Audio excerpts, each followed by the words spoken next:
ओम नमो भगवते वासुदेवाय। प्रिय सज्जन वृंद, आपण तो देखिले आलू उपरे आलोचना कले, सजना शाग उपर आलोचना कले। आज आम कलरा कलरार कि उपकार अच्छी तापर आज आलोचना करवा। कलरा हूँ मर्त्यर अमृत। यह अनेक असाध्य रोगर परम औषध अटे। आधुनिक डाक्तर मूल्यवान औषध पछे हारीज किंतु कलरा हार मानिब नाही। यार गुण कौन? कलरा शीत बीर्य, झाड़ा परिष्कार करे, ज्वर, पित्त, कफ, चर्मरोग, पांडु, मेह, कुर्मीनाश करे। कलरा तिक्त हेले मध्य निम्ब परि धारक नुहे, बरं झाड़ा परिष्कारक।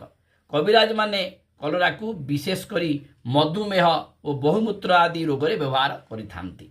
100 ग्राम ओजनर कलरारू आमको मिलता है vitamin C 88 milligram, vitamin A 126 milligram, riboflavin 0.0 milligram, phosphorus 70 milligram, calcium 20 milligram, तंतु 0.8 ग्राम।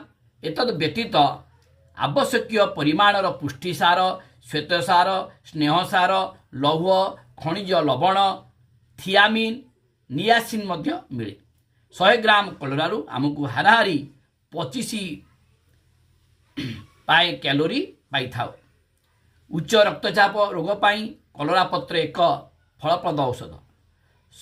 सजतोला कलरा पत्र रस को किछि दिन नियमित पान कले उच्च रक्तचाप आरोग्य होता है। मधुमेह रोगी पक्षे यह धनंतरी सदृश अटे। देहरे चर्म रोग देखादेले कलरा पत्र हळदी बाटी लगाइले चर्म रोग भल होता है। कलरा पत्र रस पीले बिराड़ी विष नष्ट हुए। एपरी अनेक उपकार आम कलरा पाचे। तेणु आपण मैंने प्रतिदिन कलरा गोटे दुईटा खाइबा उचित। ओम नमो भगवते वासुदेवाय।